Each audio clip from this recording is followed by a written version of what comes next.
कंस ने फिर भगवान को बुलाने के लिए अक्रूर जी भेजे। उधर अक्रूर जी चले हैं और इधर जो है भगवान को जब पता लगा कि अब मेरे ब्रज में खेलवे खाएवे कूदवे के दिना पूरे है गए, मेरो ले बउआ चल दो माते। तो आज भगवान गैया चरावे गए तो मन नहीं लग रहा। एक पेड़ के नीचे, कदम के पेड़ के नीचे जाके लेट गए। अब ये सोच रहे थे कि कैसे तो मैया को मनाऊंगा, कैसे ग्वाल वालों को समझाऊंगा, कैसे बात बनेगी, ये सोच ही रहे थे। तब तक एक सखा आयो कि लाला चल खेलेंगे। भगवान ने कही भैया आज खेलवे को मन नहीं है।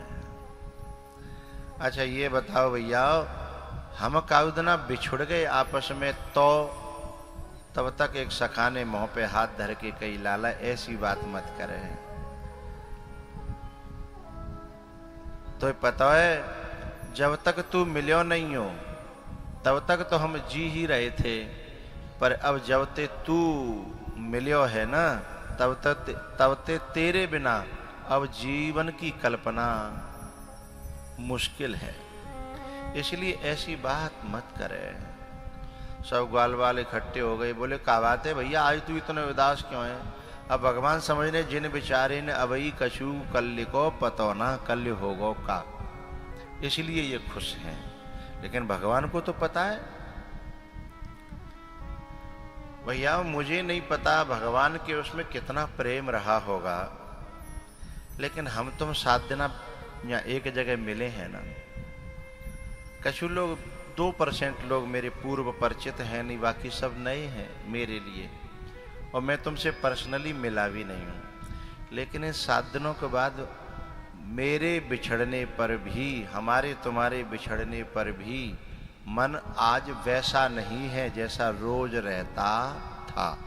ये बात समझ में आ रही होगी। जब हमारा इन 7 दिनों में इतना प्रेम हो सकता है, और फिर कन्हैया तो प्रेम का अवतार ही थे, उनका क्या हुआ होगा इसको सोच पाना बड़ा मुश्किल है।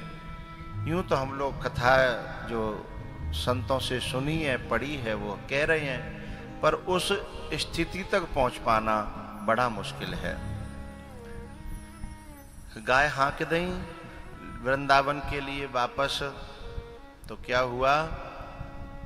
आज भगवान लौट तो रहे हैं, लेकिन आज उदास हैं। और दिन बड़े खुश होकर लौटते थे, आज उदास हैं। गोपियां रोज दर्शन करती थी ना, तो वो फूल फेंकती थी और भगवान उनकी तरफ देख लेते थे। आहा, जब हंस जाते थे तो गोपियों की थकान दूर हो जाती थी। लेकिन आज भगवान देख नहीं रहे। क्यों नहीं देख रहे पता है? जब कोई बच्ची की विदाई होने वाली होती है ना, तो फिर वो अपने परिवारी जनों के निगाह से निगाह नहीं मिलाती, क्योंकि उन्हें देख कर के रोना आने लगता है कि जी मेरी चाची, जी मेरी ताई, जी मेरो चाचा, जी मेरो ताऊ, ये सब बिछुड़ जाएंगे, ये सब दूर हो जाएंगे। जी मेरो घर, जी मेरो कमरा, जी मेरो मकान, जी मेरो गांव, जी मेरो कुआ, जी मेरो गिरारो, ये सब छूट जाएंगे। ऐसा सोच करके उसे रोना आता है? ऐसे ही भगवान को लग रहा है ये मेरे एक इशारे पे चलते थे, गैया बछड़ा ग्वाल बाल सब, और आज ये सब छूट जाएंगे। गौशाला में गाय बंद करी, भगवान अक्रूर जी से मिले और बोले काका तुम मोई ले भी आए हो जी, बात मोई तो पता है, पर अभी मेरी मैया को मत बताना। मेरी मैया के मैं बुढ़ापे में भयो, और मेरी मैया मुझे इतना प्यार करती है कि शायद मेरी ये बात सुनकर के वो सहन नहीं कर पाएगी। इसलिए मेरी प्रार्थना है अभी मैया से मत कहना। ठीक है, पर भैया कोई बात छुपती है क्या? बस रात में बात फूट गई और गोपियां आकर के दरवाजे पर रोने लगी हैं। ग्वाल वालों से कहा कि जाकर के भगवान से कहो कि हम पे कोई गलती बनी हो वह क्षमा करे, पर हमें छोड़ के जावे न। हमें छोड़ कर के उसने जाने का जो निर्णय लिया है उसको कैंसिल कर दे। ग्वाल वालों ने जाकर के कमरे में भगवान से प्रार्थना करी कि तुम जैसे रखोगे ना हम वैसे रहेंगे, पर हमें छोड़ के न जाओ। तब तक एक ग्वाल बोलो, तू ही ज्यादा लड़तो, तू ज्यादा उदम करतो, तैने ज्यादा बेईमानी करी, शायद जाते लाला नाराज है वो।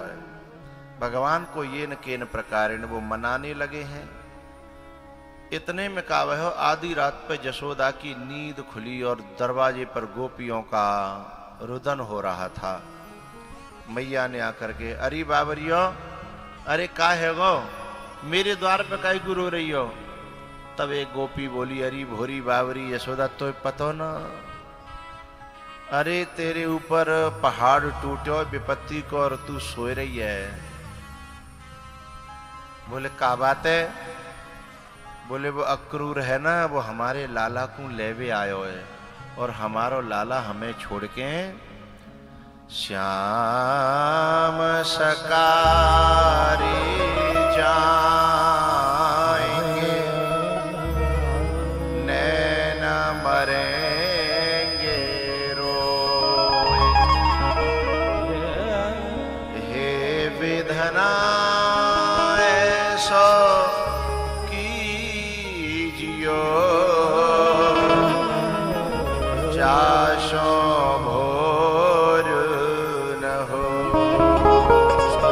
पगरे ग पद सद पगरे जासो भोर न हो।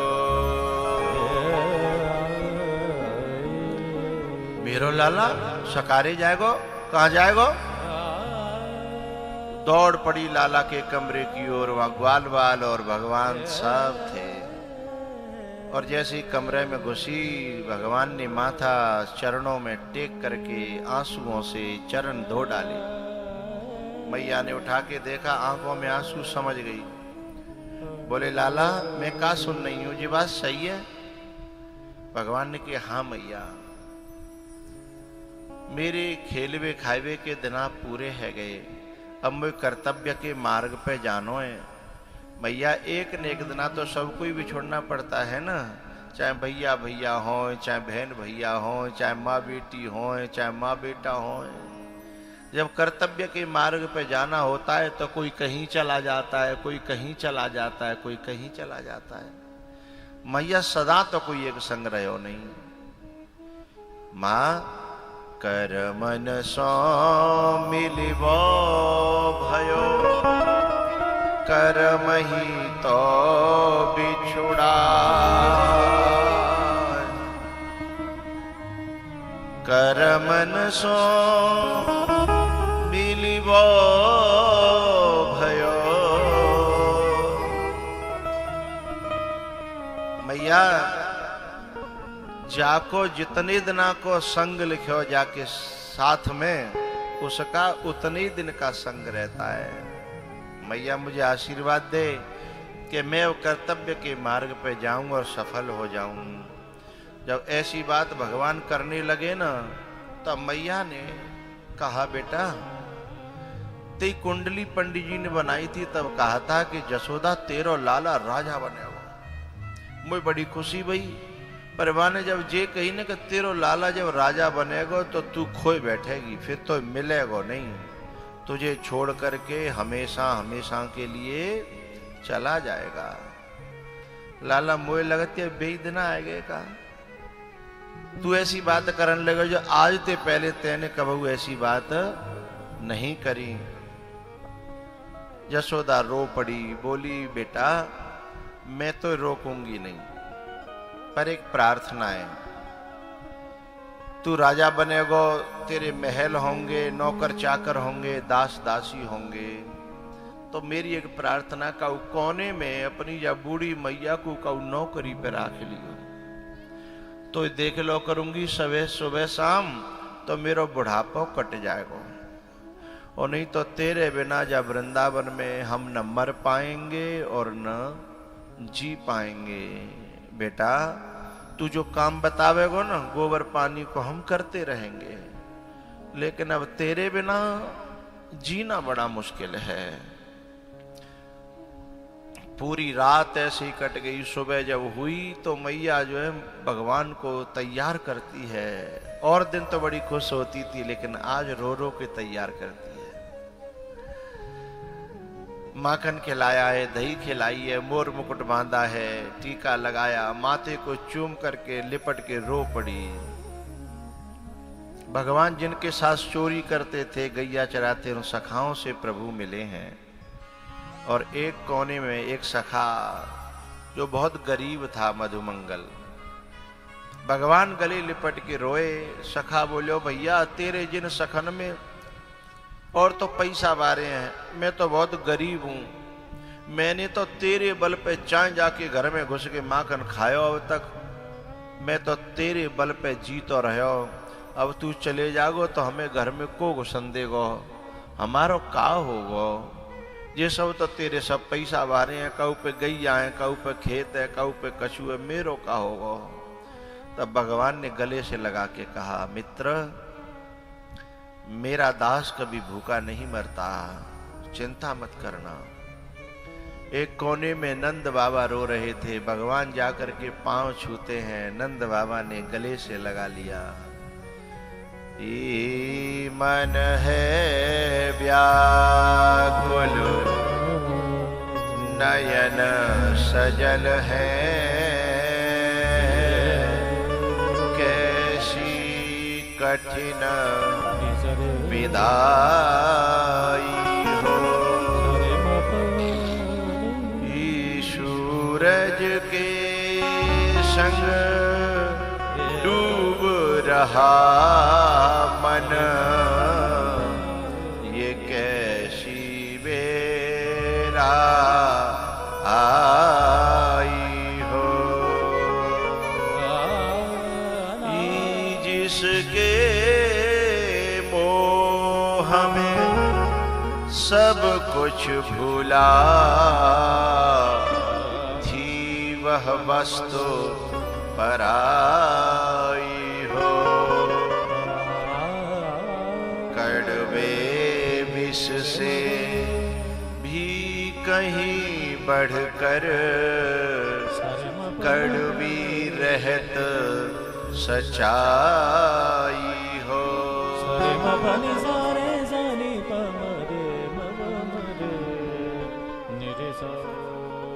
भगवान कहते हैं, बाबा मुझे क्षमा करना, मैंने आपकी सेवा नहीं कर पाई। मैं जब करवी लाग भयो तो मेरो कर्तव्य को पथ मोए खींच में लग गो, और मैंने बहुत शिकायतें ऐसी आपके पास आई, मैंने बहुत नटखट लीलाएं करी, मुझे क्षमा करना। नंद बाबा रो पड़े। बोले, बेटा तेरी वे लीलाएं चित्त से उतरती नहीं है। कान्हा कान्हा की वह प्रतिध्वनि प्रतिपल पड़े सुनाई हो। कान्हा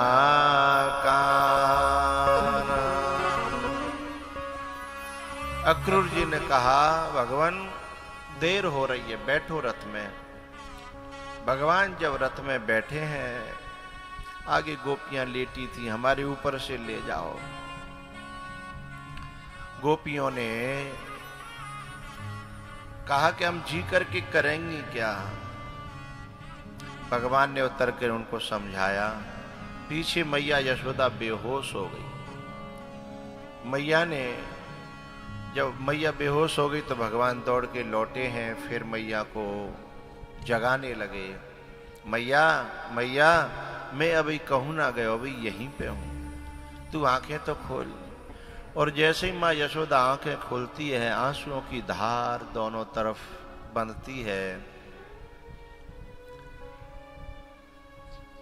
मैया ने कहा, बेटा मैं तो रोकवे के लिए नहीं रो रही। बोले तो? बोले मैं तो माँ हूं ना, और माँ तो ये चाहती है कि बेटा खूब बड़ो होए, खूब ऊंचो जाए और तू जहां रहे सुखी रहे। मेरी तो यही दुआ है। माँ की तो आत्मा ही ऐसी होती है, बेटा तू सुखी रहे। पर मोए एक बात है, चुभती है वो, बात तू खत्म करके जा। बोले कहा?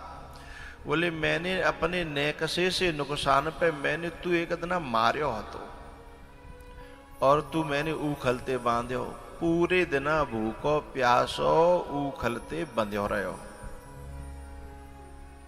अब जब भी वो बात याद आती है तो मेरे कलेजे में बड़ी पीड़ा होती है, मुझे दर्द होता है। तू मोते न्यो कह जा कि मैया मैंने तू क्षमा कर दी, तो कम से कम मेरे कलेजा में जी संतोष तो रहेगा कि मोते वो क्षमा करके गयो। मुझे जब भी वो दिन याद आता है, वो समय याद आता है, तो मेरे बड़ी भीतर से पीड़ा होती है।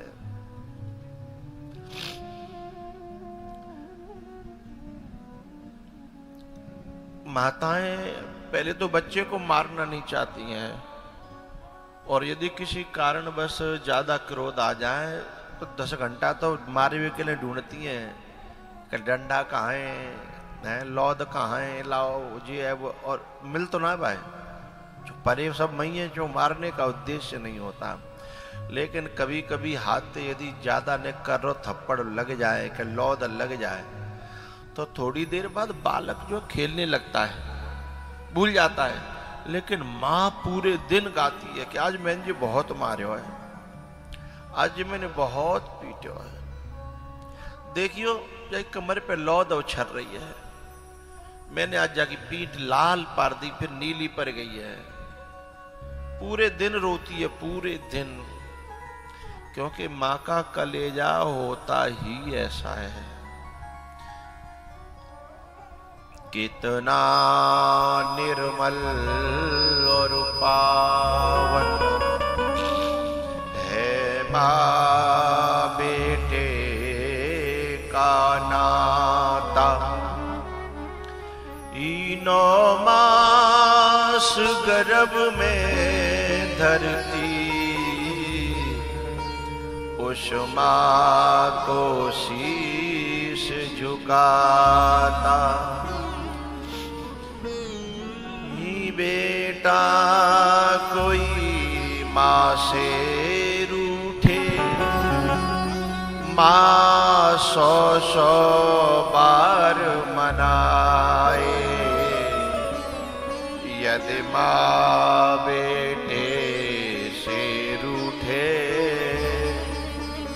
उसे कौन मनाए।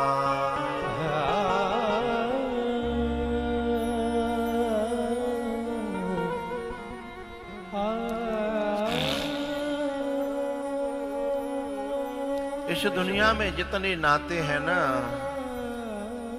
उनमें स्वार्थ की गंध होती है, लेकिन माँ का नाता ऐसा है जिसमें स्वार्थ की गंध नहीं होती। कहते माँ को साड़ी मिल रही हो और वो पहनती नहीं है साड़ी उस प्रकार की, तब ले लेगी, मेरी लाली को आ जाएगी, मेरी छोरी को आ जाएगी। बोले मैं तो ऐसी ना पहनते हैं, पर वो जब कब आती है, अब बाकी भाभी है तो इतना है ना बातें लगाओ ना, पर वो आती है तो खाली हाथ नहीं जावे, तो लब में ही धल लूं। और बेटी से कहती है तू आओ करे, ठीक है, चिंता मत करे, जब तक मैं जिंदी हूं तब तक तू आती जाती रहे, फिर मेरे बाद में आइयो चाहे मत आइयो। बेटा जब कभी नौकरी पे होता है या कहीं दूर रहता है और वो फोन करता है ना घर पे कि मैं 6 महीने बाद छुट्टी आ रहा हूं, क्या लाऊं, किसके लिए, बहन बता देगी ये ले आना, भैया बता देगो ये ले आना, पत्नी बता देगी आ रहे हो तो माँ की फेमस चीज का है बताओ, बोले ये, वो ले आना। लेकिन जब फोन माँ के कान पे आता है, अम्मा राम राम, मैं परसों आ रहा हूं, तो काजे काला हूं, बाने बता दो, बाने बता दो, बाने बता दो, तो काजे काला हूं, सोई बाके होठ कांपन लगता है। बोले मोए कछु नहीं चाहिए, न मेरो शौक है, न मेरी शान है, न मोए खावे पीवे को कोई शौक है, न पहरवे को। मेरो तो तू ही शौक है, तू ही मेरी प्यार है, तू ही मेरो पहरवो ओढ़वो है। तू जल्दी आ जाएगो तो मैं तो देख लूंगी, बहुत दिन है गए। और जब वो 6 महीने बाद आता है तो कितनी बीमार पड़ी हो तुरंत खड़ी हो जाएगी। कभी कभी तो बहू कहती है बाद नाते बीमार पड़ी मम्मी, अब देखो कैसी डोल रही है। अब वो का जाने कब दिन माँ बनेगी, छोरा कब दूर होगो तब बाकी समझ में आवेगी। अभी समझ में कैसे आ जाएगी हैं? क्योंकि वो सबसे बड़ी दवाई है वो छोरा है का है ना। वो सबसे बड़ो कैप्सूल है, सबसे बड़ो इंजेक्शन है। बातें बड़ी एनर्जी बाकी ले कछु है ही नहीं। एक बालक कह रहो एक संत थे कि आप जो है महिमा गाते हो माँ की। माँ की माँ क्या है? उसने कहा बेटा शाम को बताऊंगा, कल बताऊंगा तेरे को, पर मेरा एक छोटा सा काम कर दे। बगल में एक ईंट पड़ी, तो ईंट लेके कपड़ा में लपेटी, बोले ले तू मेरा एक छोटा सा काम कर दे, जाए पेट ते बांध के, और ईंट है जी मुश्किल थे 1 किलो के आसपास, जाए बांध के 24 घंटा रहे, जाए लेके सोनो है, जाए लेके काम करनो है, जाए लेके सब कछु कल मिलियो, मैं बताऊंगा माँ क्या होती है। कल की तो छोड़ो भाई, दिन शाम को आएगा, बोले बाबा मुंह पे ना रह जा रहा हूँ। बोले बस से ईंट तो 1 किलो की है, तू पेट में हथो तो 2.5 किलो को हथो। और भैया लेके सोने काम करना, चाक्यू चलानी, अति पहुंचो लगानो, झाड़ू लगानी, रोटी बनानी, गोबर सानियू करो, तब समझ में आती है कि माँ क्या होती है। बोले मैं समझ गया बाबा। जब माँ के बेटा आ जाता है ना परदेश से, तो उतने दिनों तक बड़ी खुश होगी।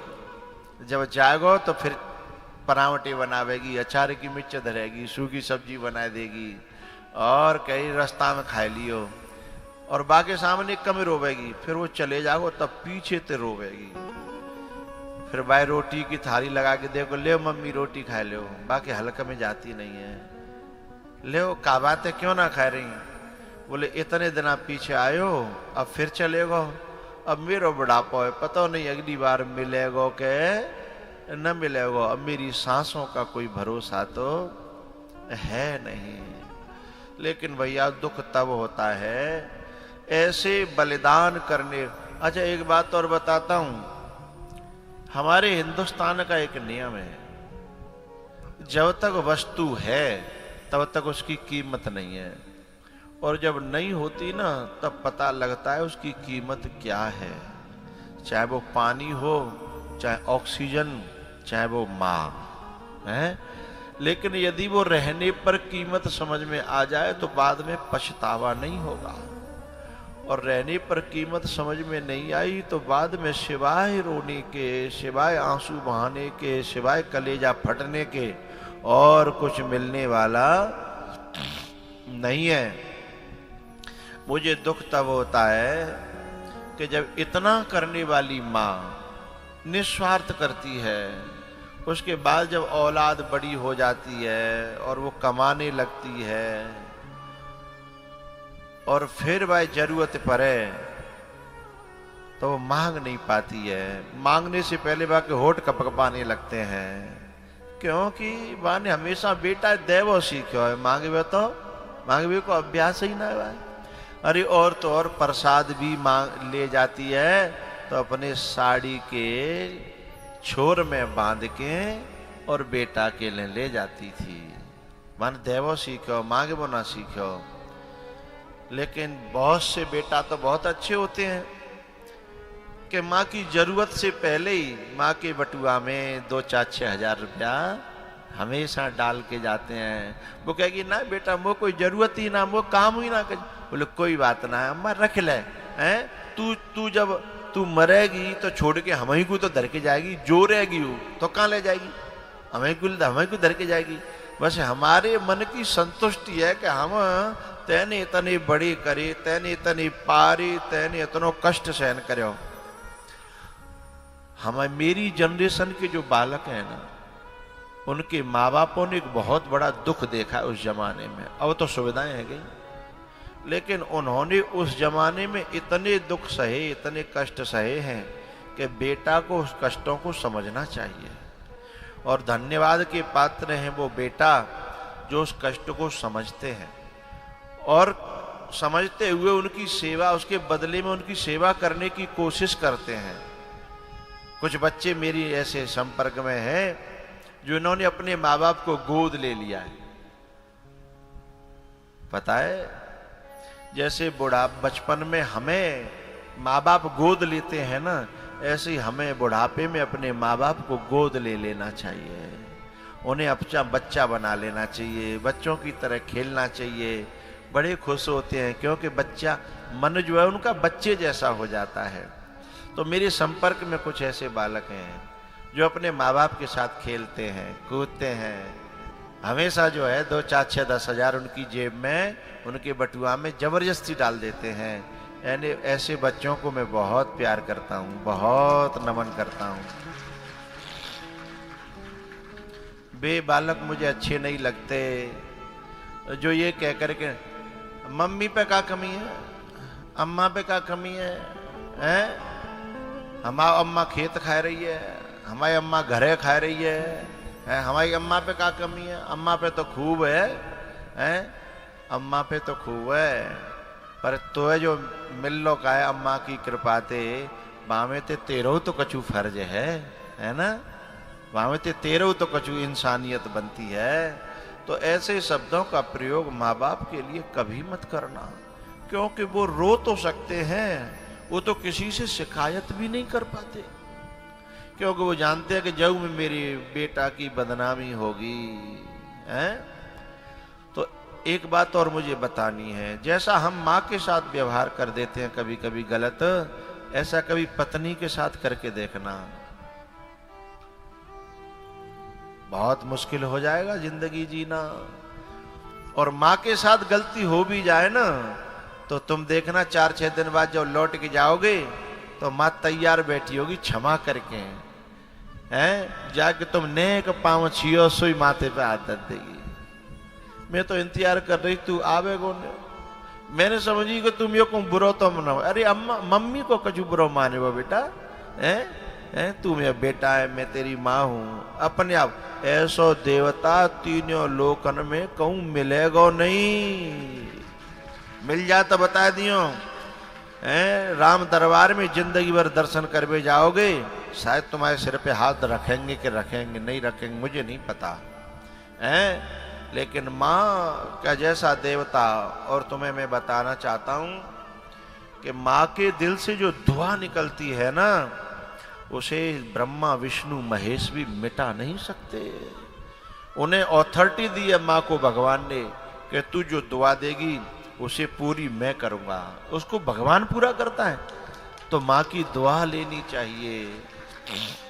अरे हम लाखों में खेल रहे हैं तो हजारों माँ की बटुआ में, माँ की जेब में डाल करके पुण्य कमा लो।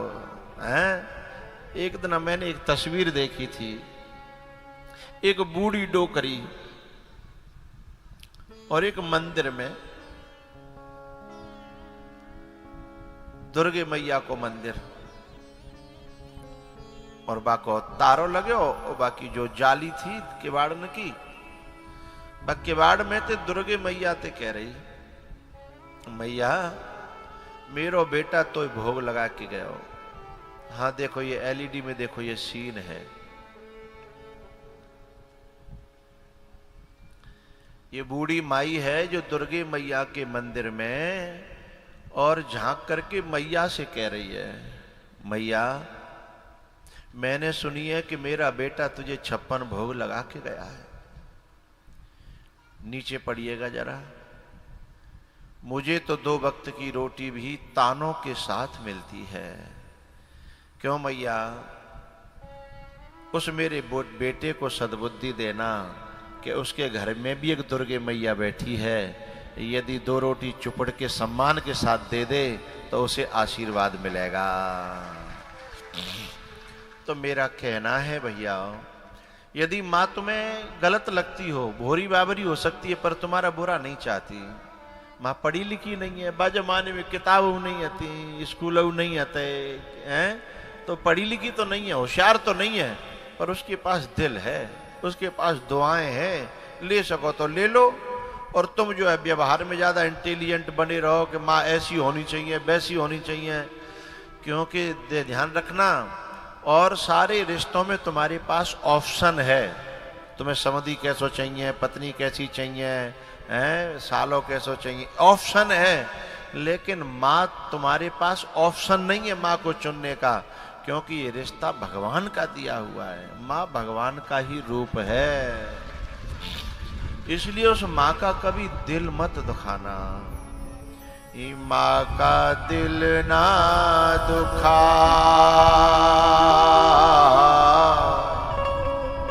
माँ का दिल ना दुखा, वो प्रभु की अमानत है माँ।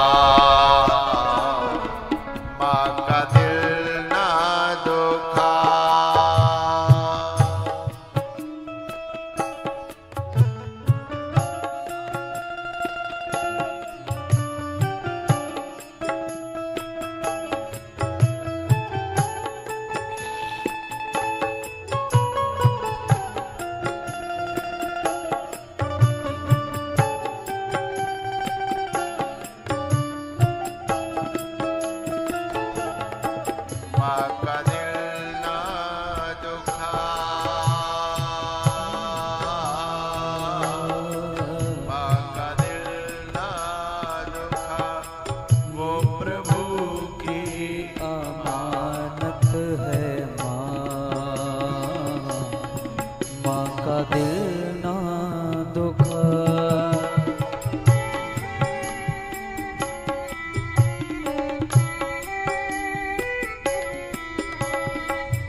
तुझको पाला है जिसने बड़े प्यार से, हो तेरा दामन भरा उसने किरदार से। माँ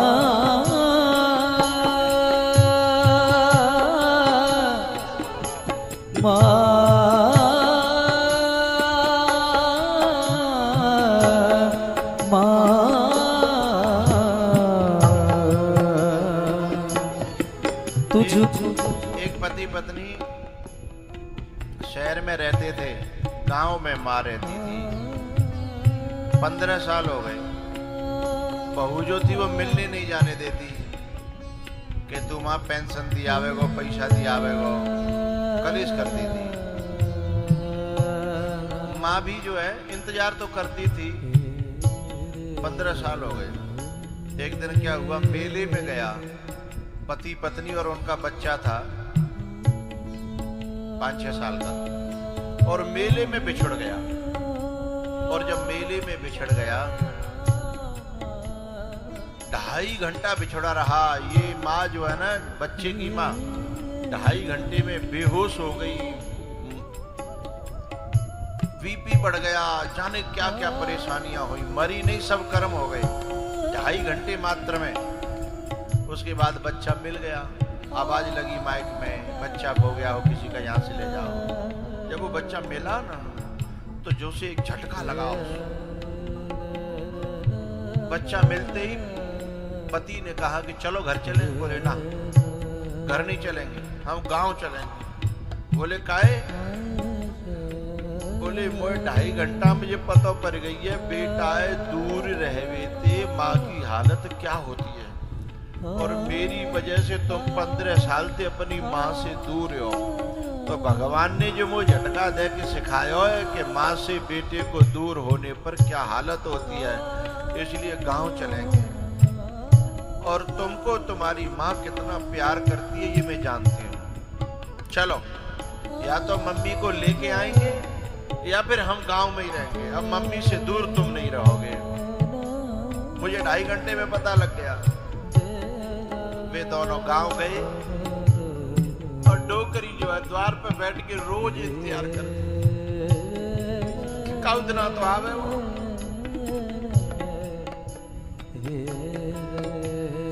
जैसे बेटा बहू दिखे ना और नाती दिखो, दौड़ पड़ी, नाती को गोद में लिया, चुप लिया। बहू से बोली बेटा तू ज्यादा नहीं तो महीना में एक बेर मोते मिला ले जाओ कर, मैं तोते कबू कछु कहूंगी नहीं।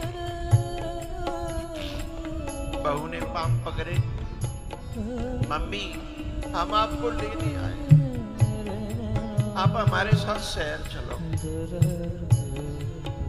बोले ना बेटा मेरी तो आत्माओं चल रही है, पर वो कबो बस तू मिला ले जाकर महीना में 15 दिन में 2 महीना में भाई ते मेरो कलेजा, मैं ज्यादा दिना की तो हूं नहीं।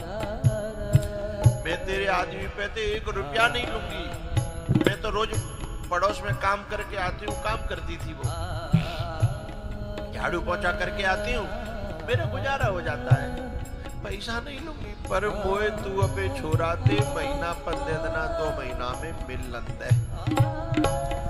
बहू पामन में गिर पड़ी, माँ आज तुझे पता नहीं है मुझे परमात्मा ने दंड दिया था और मेरी समझ में आ गई। सासू को लेके आई, अब सास का मन होता है तो गांव रखती है, और सास का मन होता है तो वहां रखती है। बादनाते बा को कलेजा बड़ो ठंडो है। ऐसी बहुओं के लिए मैं नमन करता हूँ, प्रणाम करता हूँ। वाह बहू को तो बात कथा वह घटना ते बात समझ में आई, लेकिन यदि यहाँ जो बैठी या कथा YouTube पे सुन रही है, उनसे मेरी प्रार्थना बिना घटना की कौ संत की वाणी से बात समझ में आ जाए तो अपने पति को अपनी माता जी से जरूर मिलाव करो, महीना में 2 महीना में 15 दिना में। हो तुझको पाला है जिसने बड़े प्यार से, तेरा दामन भरा उसने किरदार से। नन्ही सी जान पर हार, नन्ही सी जान पर बन के साया रहे वो है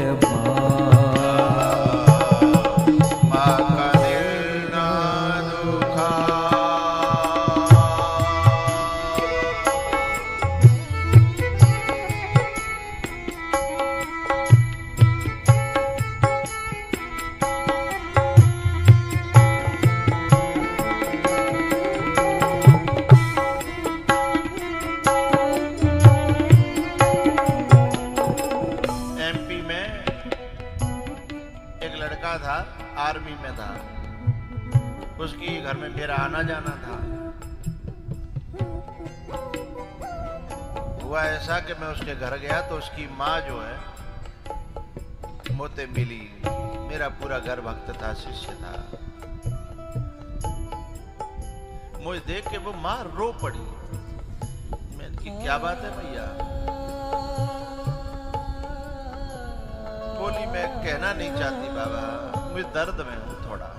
मैंने कोई कमी? बोले ना, कमी कछु ना, सब कछु आपकी कृपा है। मैंने की दुखी क्यों है? बोले मैंने बेटा ते ने न्यों कही कि तू कैंटीन ते सामान लामत है तो मौका केवल 2 चीज लेके दे जाओ कर, एक शैम्पू और एक माथे में दर्द होता है, माथे के दर्द की दवाई कोई नाम ले रही। बोलो कैंटीन से मद्दी आ जाते हैं, मुझे 2 चीज दे जाओ कर और मुझे कुछ जरूरत ना है।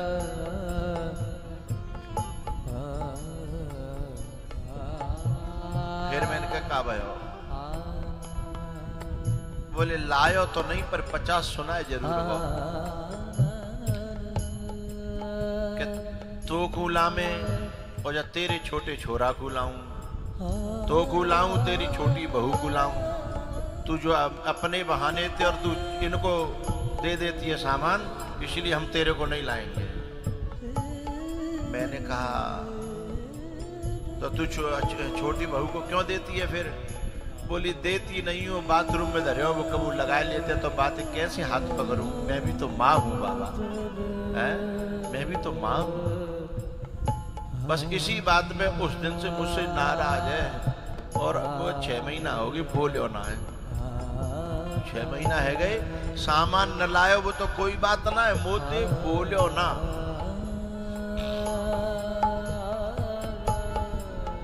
और बाबा एक बेर वो मोते बोल जाए न कि वो मोते मिल ले, आपकी कृपा हो। तो मैंने फूल लगायो, मैंने कि बेटा मैं तेरे घर हूं, तो छुट्टी कब आ रहा हो फलाने? बोले मैंने कि ऐसा तेरी माँ सोई रोए पड़े हो, क्योंकि माँ बेटा का भी दिल इतना माँ के लिए तो होता ही है, पर कभी गलती से निकल जाता है। कोई संवाद कराने वाला हो ना तो करा देना चाहिए। नेक तार जो है नेक मिला दे, फिर तो अपने आप फूट पड़ेंगे भी, क्योंकि दिल तो दिल होता है ना। सो मैंने कहीं से रोए पड़े हो कि बोले बात ना जिन कैसो दिमाग को बाबा मुझ पर गलती है गई, अब भी बात ना ते हिम्मत ना पड़ रही है। मैंने की बाबा रे तेरी माँ है वो तैयार डोल रही है? सोई दोनों रोए पड़े, मैंने बात करा दी, फिर वो छुट्टी लेके आयो। मुझे बहुत अच्छा लगा। प्यारियों, माँ बेटा को कभी मिलाने का मौका मिले तो पुण्य कमाना, ये बहुत बड़ा पुण्य है। भूल कर सारे शिकवे गिले पास आ,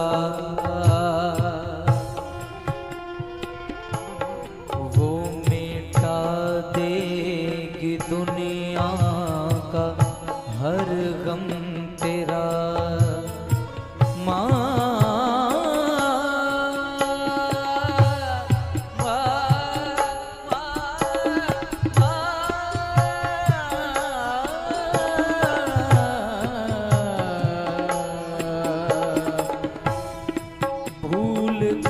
सारे शिकवे गिले पास वो मिटा देगी दुनिया का हर गम तेरा।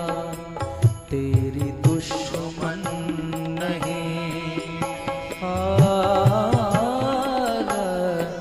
तेरी दुश्मन नहीं, तेरी सच्ची दौलत है माँ का दिल ना दुखा।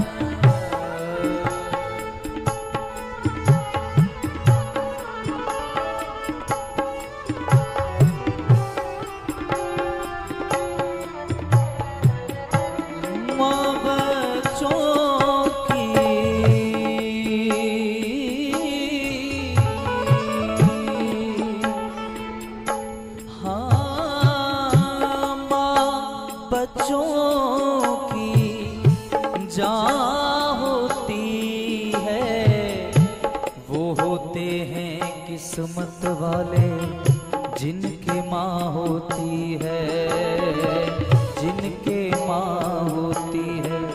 माँ ने पैदा किया तो अपनी पहचान है। माँ हमारी तुम्हारी सबकी भगवान है। माँ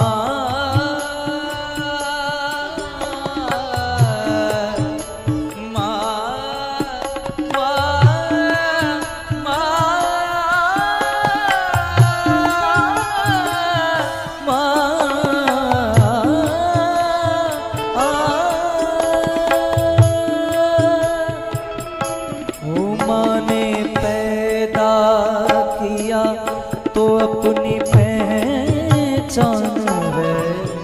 माँ हमारी तुम्हारी सबकी भगवान है। सब्र जिसका ज़माने माँ, सब्र जिसका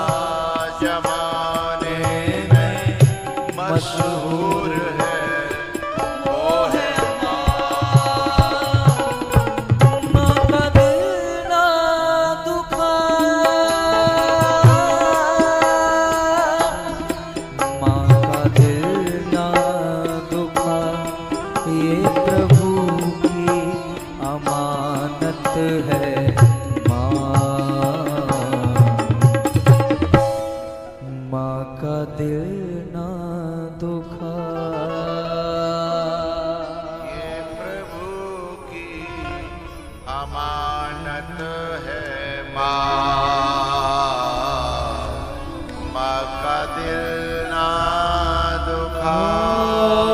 माँ ने पैदा किया तो अपनी पहचान है। माँ हमारी तुम्हारी सबकी भगवान है। सब्र जिसका ज़माने में माँ, सब्र जिसका ज़माने में मशहूर है वो है माँ। माँ का दिल ना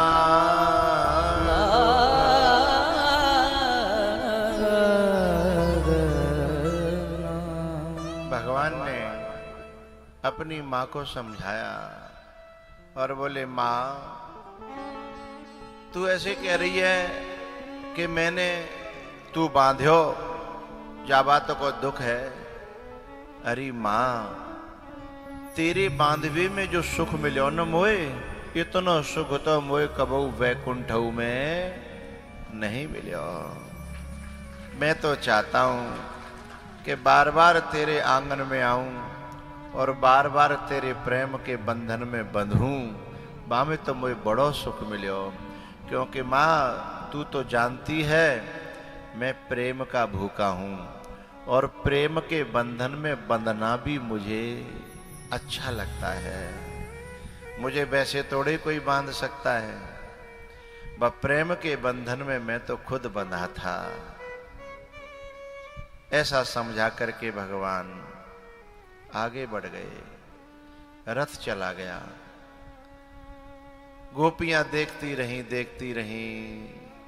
जब आंखों से ओझल हो गया, इधर ब्रज का बुरा हाल हुआ, लेकिन मैं उसका वर्णन नहीं करूंगा। मैं पहुंचता हूं मथुरा में। मथुरा में भगवान ने जो है ना, अपने ग्वाल वाल भी पीछे से उनसे रुका नहीं गया, वो सब आ गए। और दाऊ भैया और बलराम को मारने के लिए कंस ने एक हाथी चरा रखा था। और जैसे दाऊ और बलराम आए, हाथी छोड़ दिया। भगवान ने उसको एक ही पछाड़ में खत्म करके और उसके दोनों दांत उखाड़ लिए। एक दाऊ भैया को दे दो, कंधा बदल लो, और एक खुद ने ले लो। जैसे हमारे किसान फावड़ों कंधा पे धर के चल तक आए, ऐसे दो भैया ने हाथी के दांत, क्योंकि दुश्मन को दहलाने के लिए कभी कभी बिना लड़े भी काम चल जाता है, यदि उसे हमारी ताकत का अंदाजा हो जाए। तो भगवान ने जब दांत कंधा पे धर्यो, बलदाऊ भैया ने धर्यो, और जैसे ही कंस के दरबार में दोनों दांत धर धर के पहुंचे, संदेश मैसेज चला गया कि हाथी इन्होंने मार दिया और दांत उखाड़ लाए। तो जो 4 पहलवान चराए राखे काए, उनको पसीना छूट गो कि जब हाथी ही मारे आए तो कहाँ आदमी और कहाँ। लेकिन अब वो भाग भी नहीं सकते थे, क्योंकि कंस ने जई बात के लिए चराए। तो दुष्ट को खवाए बहु कबू कबू बड़ो हानिकारक है। कौदना चुकाए मर के चुकानो पड़ेगो। अब भी भाग तो सकत नहीं है, इसलिए बिने लड़नो पड़ो। तो 4 थे भी, 2 दाऊ भैया ने और 2 कन्हैया ने 2-2 मिनट में ढेर कर दे।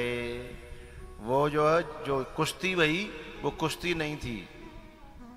अब आपको फाइट को नाम में कहा दूं, बामे मतलब मार दिया ही जाता है, उसमें हराना नहीं होता, सीधे मार दिया जाता है। क्या कहेंगे उसे? फ्री स्टाइल, मतलब खत्म कर दो है।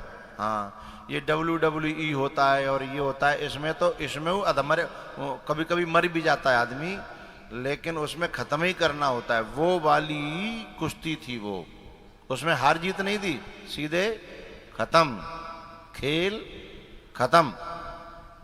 उसके बाद चारों ने मार के जब पढ़े बाकी तरफ गए, कंस मामा की तरफ, उन्होंने कही मामा जी राम राम। बोले राम राम भांजे, हम तुम्हारा बड़ा इंतजार कर रहे। बोले बड़ी देर है गई आए, वो तो हम बहुत दिन आते चाह रहे। अब दोनों की भाषा समझ में आ रही होगी आप लोगों के। बोले आए वो तो हम बहुत दिन चाह रहे, पर कहा करें मामा जी, आप खिलौना भेज देते थे और वो खिलौना थे हम नहीं खेल पाते, सो ही टूट जाते। बात समझ रहे हो? हाँ, अगासुर बकासुर तृणावर्त है, ये सब खिलौना मामा जी वैसे ही आता है तुम्हारे बना दम नहीं आती। वो तो एक दिन पूरे नहीं चल पाते, टूट जाते। आपने नकली सामान भेजो हैं। अब कंस भीतर ही भीतर वो सोच रहा हो कि भेजो तो बड़ो असली हो हैं, पर वो नहीं चलो तो करें का सामान तो ऐसा भेजो कल भांजे तो वो तोड़ दे हैं, पर वो ते सामने नकली परेगो। अब कंस का जो है ना इरादा था अपनी जेट में भर करके और वहीं दबा करके मार देने का। ये इरादा एक बार भीम को मारने का धृतराष्ट्र के मन में आया था और भगवान कृष्ण को पता लग गया। तो दुशासन को मारने के बाद, दुर्योधन को मारने के बाद जब भीम और पांचों पांडव जब प्रणाम करने गए हैं, तो जब युधिष्ठिर ने प्रणाम किया, टटोल करके देखा, गले से लगाया, छोड़ दिया। इंतजार कर रहे थे किसका? क्योंकि इसके जो 100 पुत्र थे ना वो भीम ने ही मारे। तो इतना भीतर से फ्रस्ट्रेशन थी, अरे साहब भीतर से सारी एनर्जी एक ही बार में झोंक करके वो भीम के प्राण लेना चाहता था, अंधा। तो जैसे ही भीम आगे बढ़े, कन्हैया ने कही कहां से गए, आगे मत जाओ, पीछे हटो। बोले नहीं, इशारे से बात हो रही है, अंधा समझ ना पाए। बोले क्यों? बोले हम बाद में बताएंगे, पीछे हटो। और भगवान ने पहले से ही पुतला तैयार कर रखा था दुनिया को दिखाने के लिए कि फ्रस्ट्रेशन कितनी थी। वो जो पुतला था वो सप्त धातु का था, जो अच्छे अच्छे वीरों पे भी टूट न सके हैं। और वो जा करके और जैसे ही गले से लगा करके कहा, तातश्री ये भीम है। सोई बाने यूं करके पुतला को और यूं चकना चूर कर दिया, इतना फ्रस्ट्रेशन। तब कन्हैया की ओर देख करके भीम ने कहा, माधव बचा लिया। जब ये पुतला का चकनाचूर कर दिया तो मेरो तो यानी हो तो ही का है? बस वही कला खेलना चाहता था कंस। बोले भांजे आओ गले मिलो, आओ गले मिलो।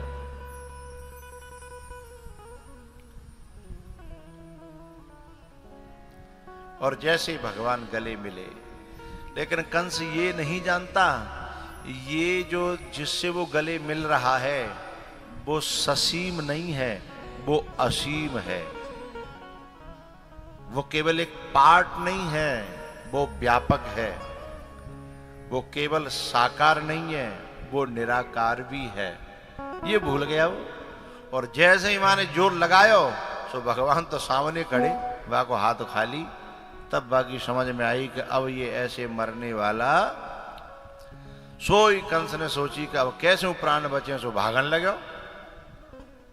अब जब भागने लगा तो जाकर के भगवान ने एक ईड़ लगाई, सो मौके बल गिरो और चित्त करके बाकी छाती बैठ गए और बाल पकड़ के बोले, मामा जी भाग कहां रहे? तुम तो हमारा इंतजार कर रहे, अब हमें छोड़ के जाए कहां रहे? बोले मुझे छोड़ दो, मुझे छोड़ दो, और मुझसे गलती हो गई। बोले नहीं नहीं नहीं नहीं, यदि गलती तुमने स्वीकार कर ली होती समय से पहले तो शायद तुम क्षमा भी हो जाते, लेकिन गलती स्वीकार करने का समय भी निकल गया। बाल पकड़ लिए और चीखने लगा। भगवान बोले, मामा जी दर्द तो ना है रो? बोले बहुत दर्द हो रहा है। बोले भूल गए तुमने मेरी माँ और अपनी बहन देवकी के बाल खींच करके जेल में डाला था। यदि दर्द होता है ये बात तुम्हें पता होती पहले तो शायद उस समय बाल नहीं खींचे होते। आज जो दर्द हो रहा है इसकी चाबी उस समय थी। उस समय तुमने यदि इस घटना को रोक लिया होता तो ये घटना तो अपने आप रुक जाती। बस बात यही है, घटना का जन्म जब होता है, यदि उसी समय घटना को मोड़ दे दिया जाए तो घटना रुक जाती है। लेकिन हम उस समय नहीं सोचते हैं। जो कर्ण था ना, उसका जब पहिया फंस गया और पहिया निकालने लगा, भगवान अर्जुन से कहते हैं बाण दे छाती पर। कर्ण कहता है माधव आप तो मैंने सुना था कि धर्म हेतु अवतरेउ गोसाई, धर्म हेतु अवतरेउ गोसाई यदा यदा है धर्मस्य। आप तो धर्म संस्थापनार्थाय, और मुझे इस अर्जुन को अधर्म की शिक्षा दे रहे हो। हम बोले अभी तूने गणित नहीं पढ़ा क्या? माइनस माइनस प्लस होता है, माइनस माइनस प्लस होता है। दुष्ट को दुष्टता से मार देना ही सबसे बड़ा धर्म होता है।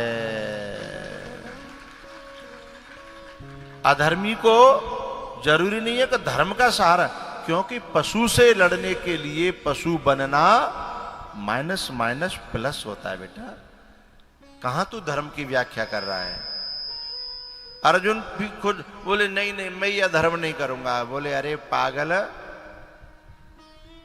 धर्म से धर्म वाले के साथ लड़ा जाता है, अधर्मी के साथ में धर्म से नहीं लड़ा जाता। बोले तो बोले ये अधर्मी है तेरे सामने जो पहिया निकाल रहा है, तू जानता नहीं इसको? अरे अभिमन्यु जो था वो निहत्ता था, और वाने चैलेंज करियो कि एक एक करके कोई लड़ ले। पर जब जिनकी पार नहीं पड़ी तो जो सब जने सात मिलके सात सात उन्होंने मारा था मिल करके। जरा पूछना कर्ण से, सोई मौन हो गया वो। तब भगवान कहते हैं, एक हरियाणा की एक पंक्ति है रागनी के रूप में, भगवान कहते हैं अब आई रे तो याद धर्म की, पहले क्यों नहीं आई, यही याद पहले आ जाती तो होती काहे लड़ाई। अब आई रे तो याद धर्म की, पहले क्यों नहीं आई, यही याद पहले आ जाती तो होती काहे लड़ाई। अर्जुन, इन अधर्मियों को अपनी जान पे पड़ती है तब धर्म याद आता है, हैं? तब ये धर्म की बात करते हैं, दूसरे को धर्म सिखाते हैं। लेकिन जब दूसरे को मारना होता है तब इन्हें समझ में नहीं आता कि अधर्म क्या है और धर्म क्या है। दे छाती में बाण। वही बात भगवान कह रहे हैं कि मामा जी आज आपके बाल पकड़ने पर कष्ट हो रहा है, उस दिन नहीं पता था कि कष्ट होता है बाल पकड़ने से, हैं? आज तुम्हारी ये दशा न होती यदि तुमने जमाने की वो दशा, तुमने मेरे माता पिता को, मेरे माता पिता का क्या दोष था? अरे तुम्हारा बैर मुझसे था तो मेरा जन्म होने पर मैं बड़ा हो जाता, हैं? एक बात बताऊं भैया, दुष्ट में और सज्जन में बड़ा फर्क होता है। एक ऐसा दृष्टांत देना चाहता हूं, आपकी आंखें चौंक जाएंगी। इससे पहले मैंने कभी बताया नहीं है, इससे पहले मैंने कभी बताया नहीं, आज पहली बार बता रहा हूं। एक ऐसी बात बता रहा हूं आपकी आंखें चौंक जाएंगी।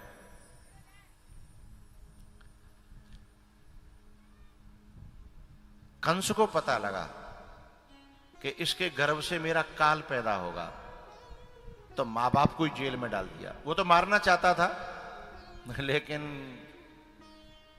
जनता न भड़क जाए, अराजकता न फैल जाए राज्य में, इसलिए उसने जेल में डाल दिया। और एक एक करके 6 पुत्रों को, मासूमों को, निर्दोषों को मौत के काहे के लिए, अपनी जान बचावे के लिए। इसे कंस कहते हैं, ऐसे लोगों को कंस कहते हैं जो अपने निहित स्वार्थ के लिए दूसरों की जान को काल के हवाले कर दे, कत्ल कर दे अपनी खुशी के लिए, वे कंस हैं। और इसमें मैं केवल मनुष्यों को नहीं ले रहा हूं कि मनुष्यों की जान, भाई जीव तो सबके अंदर है, हैं? तुम कहो कि अभी जहाँ कोई बकरी चल रही हो, बाकी नेक कान खींच के देखो कैसे रमाती है, दर्द तो होता है ना। जीव जिनमें है, जिनके दर्द होता है, उनकी जो हत्याएं करते हैं केवल काय के लिए, अपने छोटे से स्वार्थ के लिए, वे कंस हैं सब, चाहे वो वायुग में हो चाहे वो जायुग में। और सज्जन कौन है, मैं सज्जन की परिभाषा बताता हूं। एक और ऐसी घटना हुई कि एक महापुरुष को ये पता लग गया कि मेरा काल है, ये इसके हाथों मेरी मौत होनी है। जैसे कंस को पता लगा कि इनके 8वें बच्चे से मेरी मौत होनी है, तो इसने तो ये दुर्दशा कर दी, माँ बाप की, बच्चों की, भाइयों की, भगवान के जो बड़े भाई थे, दुर्दशा कर दी। लेकिन एक और महाभारत में एक ऐसा महापात्र, जिसको भी पता लगा कि मुझे इस व्यक्ति के द्वारा मेरी मौत है, कोई बता सकता है? कि मुझे ये बताना पड़ेगा, है? मैं ही बताता हूं। एक राजा था महाभारत में, जिसका नाम था राजा द्रुपद, जिसकी बेटी थी द्रौपदी।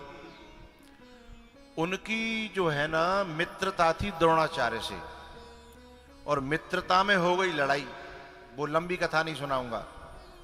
तो फिर राजा द्रुपद जो है, उसका आधा राज्य जो है ना द्रोणाचार्य जी ने युद्ध करके छिनवा लिया पांडवों के द्वारा। उस समय से वो खुंस खा गए।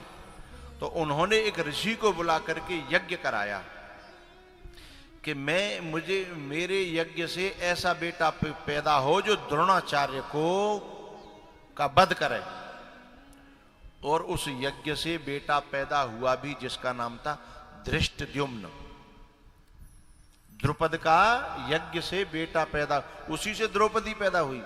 इसीलिए द्रौपदी और सीता जी ये दोनों धरती की बेटी हैं। वो याज्ञसेनी है और वो धरती की बेटी है सीता जी, तो यज्ञ से पैदा हुई। तो जो धृष्टद्युम्न था ना, वो जब पैदा हुआ और थोड़ा सा बड़ा हुआ, तो उसे युद्ध कला सीखनी थी। अच्छा, ये उसने यज्ञ पूरे खुले में कराया था, कोई छुप करके नहीं कराया।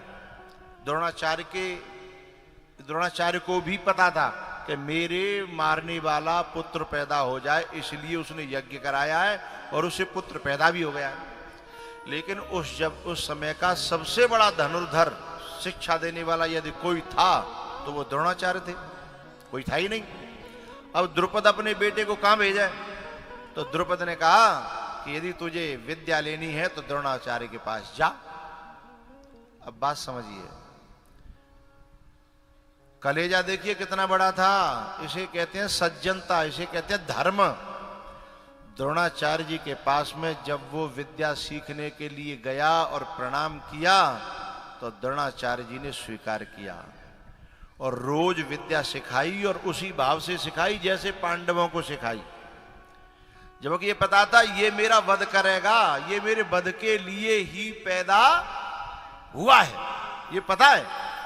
लेकिन बिना किसी भेदभाव के, बिना किसी कपट के, बिना किसी मन में दुर्भाव आए, और पूरी विद्या उस धृष्टद्युम्न को दी। क्यों? जब द्रोणाचार्य जी से किसी ने पूछा ऐसा आपने क्यों किया, जब आपको पता है कि आपका दुश्मन है, आपका जिससे विरोध है उसका बेटा है, और आपके यहां आपको ही मारने के लिए, विद्या सीखने के लिए आया है, और आप उसे। द्रोणाचार्य जी ने बड़ी प्यारी बात कही कि भैया एक बात बताओ, यहां अमर कौन है? यहां अमर कौन है? मरना तो सबको है। जब अमर कोई नहीं है, और यदि कुदरत ने ऐसा कानून बनाया है, लिखा है, तो मैं अपना काम करूंगा और कुदरत अपना काम करेगी। जब मैं इस धरती से जाऊंगा तो कम से कम मैं अपने धर्म पर चलने वाला व्यक्ति तो कहलाऊंगा, अधर्मात्मा तो नहीं कहलाऊंगा। मैं कंस जैसों की गिनती में तो नहीं आऊंगा। क्योंकि ये कर्मों का फल तो यही ये जो भोग लूंगा मैं, लेकिन मैं जो धर्म करूंगा वो तो मेरा आगे का जन्म बनाने वाला है ना। मेरा धर्म है कि मैं गुरु हूं, मेरा धर्म है कि मैं शिक्षा दूं, और मैं अपने धर्म का पालन करूंगा। सुषेण वैद्य जो है था लंका का, लेकिन लक्ष्मण जी के लिए संजीवनी बूटी बताते हैं। किसी ने पूछा कि तुम दुश्मन के आदमी को बता रहे हो? बोले मैं इधर का उधर का बाद में हूं, लेकिन वैद्य पहले हूं, और रोगी की सेवा करना ये मेरा पहला कर्तव्य है। जो कर्तव्य को नहीं छोड़ता, कर्तव्य उसका साथ नहीं छोड़ता है। बात समझ रहे हो? क्योंकि धर्म जो है ना वो एक जन्म की बात नहीं है, ये जन्म जन्म की कमाई है। और ये सब घटनाएं, दुर्घटनाएं, सदघटनाएं ये तो यहीं तक रह जाएंगी, हैं? तो सज्जनता में और दुष्टता में ये अंतर है। मरे तो दोनों ही, द्रोणाचार्य भी मरे और कंस भी मरा, लेकिन द्रोणाचार्य की अलग छवि है और कंस की अलग छवि है। और पूर्व निहित योजना के द्वारा ही दोनों मरे हैं। टाल कंस भी नहीं पाया और द्रोणाचार्य ने टालने की कोशिश ही नहीं करी। एक बड़ी प्यारी बात मुझे कहनी है। एक और घटना जो आप जानते हो कि उसे पूर्व मृत्यु का पता चल गया, जिसका नाम था परीक्षित, लेकिन उसने बचने का कोई उपाय नहीं किया। बोले क्या किया? बोले मृत्यु निश्चित है, आज नहीं तो 4 महीना पैर पीछे मरना हो, है ना। लेकिन जब मृत्यु की आकाशवाणी हो गई है कि आज से 7वें दिन तुझे तक्षक नाग, मैं आपको बताना चाहता हूं, यदि राजा परीक्षित चाहते तो नागों को, पूरी नाग जाति को खींच करके हवन में झोंक सकते थे। उनके बेटा जन्मेजय ने किया था, परीक्षित का बेटा था जन्मेजय, उसने पूरे नागों को जो है ऋषि मुनि बुला करके मंत्रों से और उन्हें अग्निकुंड में झोंका था। लेकिन परीक्षित जी ने ऐसा नहीं किया। उन्होंने कहा विधि के विधान को मेटना इंसान का काम नहीं है। विधि के विधान को रहते रहते अपनी बुरी से बुरी घटना को अच्छे में बदल देना, पॉजिटिव में बदल देना, सकारात्मक कर देना, ये मनुष्य का सबसे बड़ा पुरुषार्थ है। तो परीक्षित जी महाराज ने अपनी मृत्यु को महोत्सव में बदल दिया, इतने बड़े आयोजन में बदल दिया कि उस परंपरा से श्रवण की हुई कथा को अभी तक इस समय हिंदुस्तान में और विश्व में और देशों में भी वही परीक्षित वाली कथा इस टाइम पर न जाने कितने हजार जगह चल रही होगी। इसको कौन बना करके चला गया? वो परीक्षित। मरते मरते अंतिम समय पर भी, चलते चलते भी जो अच्छा काम कर जाए वो इंसान नहीं, केवल मौत से लड़ने में लगा रहे हैं, विधि के विधान से लड़ने में लगा रहे, वो मूर्ख व्यक्ति है, समझदार नहीं है। यही कंस ने मूर्खता करी, यही रावण ने मूर्खता करी, यही वो लोग मूर्खता कर रहे हैं जो विधि के विधान से लड़ रहे हैं ना। हमें जो मिला है उसे सुंदर कैसे बनाया जाए, उसे पॉजिटिव कैसे बनाया जाए, उसे अच्छा से अच्छा जी करके लोगों को क्या दे सकते हैं हम, जाने से पहले लोग याद करें। एक पंक्ति है कि जाएंगे तो सब, लेकिन दोनों अलग अलग तरीके से जाएंगे। कुछ काम करते जाना, यहां से जाने वाले तो एक है कि लोग जब जाएगा व्यक्ति तो रोएंगे, और एक है कि जब जाएगा तो हाथ जोड़ कहेंगे कंटी अब हम कौन से में जाना चाहते हैं? कुछ काम करते जाना, दुनिया से जाने वाले, कुछ काम करते जाना, दुनिया से जाने